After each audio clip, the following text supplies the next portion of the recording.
What if the history we are taught is only a fragment of a much older, cyclical reality?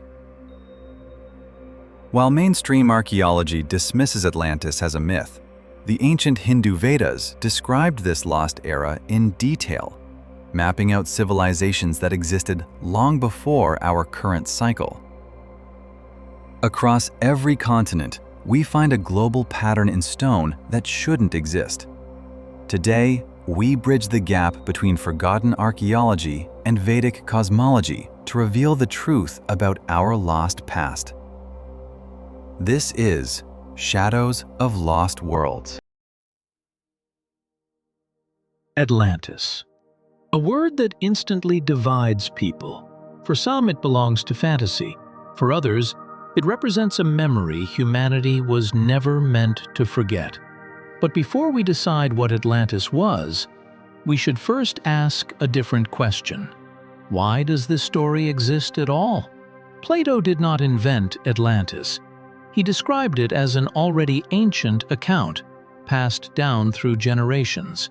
A civilization older than classical Greece, older than recorded history as we know it, and described in ways that do not match a primitive society. Atlantis was said to be organized, advanced, and powerful, a culture capable of large-scale planning, engineering, and knowledge transmission. Then, according to the story, it disappeared, suddenly, violently, and completely. Modern explanations often try to contain Atlantis within a single location, an island, a city, a point on the map. But this approach may already miss the essence of the story. What if Atlantis was not a place, but a phase? A global stage of civilization that existed before our current historical cycle. When we examine the world with this perspective, something remarkable happens. Across every continent, we encounter the same anomalies. Massive stone blocks weighing tens or hundreds of tons. Precision cuts that appear smooth, controlled, and intentional. Structures carved directly into living rock, not assembled from it. These sites are officially attributed to later cultures: Egyptians, Inca, Nabateans, Indians, Ethiopians. Yet when we look closely, a pattern repeats. The oldest layers show mastery. The later layers show imitation. Refinement gives way to approximation, precision to repetition. It is as if later civilizations inherited monuments they did not fully understand. This does not mean they were incapable. It means the knowledge context had changed. Mainstream archaeology explains this through linear progress. Humans slowly learning, improving, advancing. But the stones tell a different story. They suggest interruption, not evolution. A break in continuity. Ancient traditions around the world speak of cycles, ages of rise and decline, golden ages followed by collapse.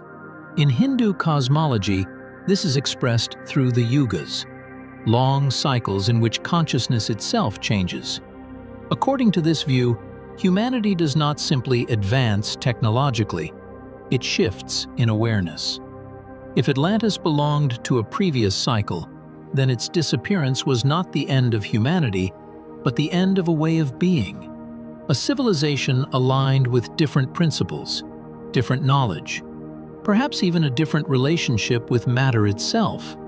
This would explain why later cultures could reuse the stones, but no longer replicate the methods, why the tools are missing, why the techniques are absent, why the explanations feel incomplete.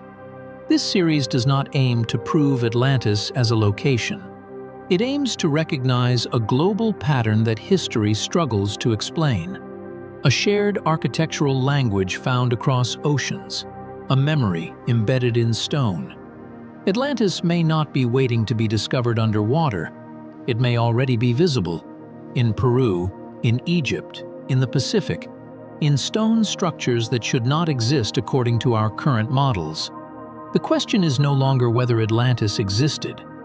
The question is whether we are willing to accept that history is cyclical, not linear. and that something profound was lost, not because humanity failed, but because a cycle ended. Atlantis may be gone, but its echoes remain, not in myth, but in stone, across the entire world. This is not speculation. This is observation. Shadows of lost worlds.